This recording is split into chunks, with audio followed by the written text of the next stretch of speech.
शहर के एक पुराने हिस्से में स्थित था वर्मा हाउस। यह हवेली दशकों से वीरान थी, लेकिन जब रोहित वर्मा ने इसे खरीदा तो उसे अंदाजा भी नहीं था कि उसके साथ क्या होने वाला है। यह कहानी एक रहस्यमयी श्रापित किताब की है, जिसने पूरे वर्मा परिवार को खौफनाक अंजाम तक पहुंचा दिया। रोहित, उसकी पत्नी संध्या, बेटा आदित्य और बेटी नेहा नए घर में शिफ्ट हुए। एक पुराने स्टोर रूम की सफाई के दौरान रोहित को एक बहुत पुरानी धूल से सनी हुई किताब मिली।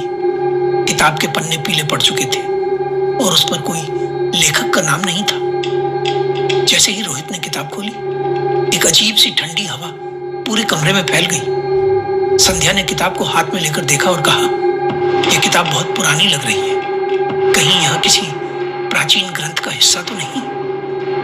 परिवार को इस किताब की कोई जानकारी नहीं थी, लेकिन नेहा को इस किताब में गहरी दिलचस्पी थी। उसने किताब को अपने कमरे में रख लिया। रात में नेहा ने किताब का पहला पन्ना खोला।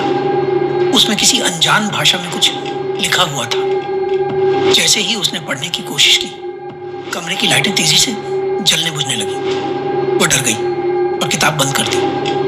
अगली सुबह आदित्य को अचानक सीढ़ियों से गिरने का एहसास हुआ, जबकि किसी ने उसे धक्का नहीं दिया था। नेहा को लगा कि यह सिर्फ एक हादसा था, लेकिन यह सिर्फ शुरुआत थी। नेहा को रात में महसूस हुआ कि कोई उसके कमरे में है। जब उसने किताब की तरफ देखा तो उसके पन्ने खुद ब खुद पलट रहे थे। उसके गले से चीख निकल गई। रोहित और संध्या दौड़ कर आए, लेकिन जब तक वे कमरे में पहुंचे सब कुछ सामान्य था। अगली सुबह घर के हर सदस्य को अजीब सपने आए। सपनों में एक काले कपड़ों वाली औरत लाल आंखों के साथ दिखती और कहती, तुमने इसे छूने की हिम्मत कैसे की? आदित्य, जो सबसे कम इस किताब पर ध्यान दे रहा था, अचानक बिल्कुल चुप चुप रहने लगा। वह रात में उठकर दीवारों को घूरता और फुसफुसाता, वो आ रही है। फिर एक रात नेहा और रोहित की चीखों से पूरा घर गूंज उठा। वे दौड़कर आदित्य के कमरे में गए, जहां आदित्य की लाश पंखे से लटकी हुई थी, लेकिन उसके शरीर पर कोई निशान नहीं थे और न ही आत्महत्या का कोई कारण था। अब पूरा परिवार डर से कांपने लगा था, लेकिन असली आतंक अब भी बाकी था। रोहित ने किताब के पीछे लिखे शब्दों को ध्यान से देखा। वहां लिखा था, जो इस किताब को खोलेगा वह श्रापित हो जाएगा, कोई इससे बच नहीं सकता। रोहित ने किताब को जलाने का फैसला किया, लेकिन जैसे ही उसने माचिस जलाई, आग खुद ही बुझ गई। किताब पर जैसे कोई अलौकिक शक्ति थी।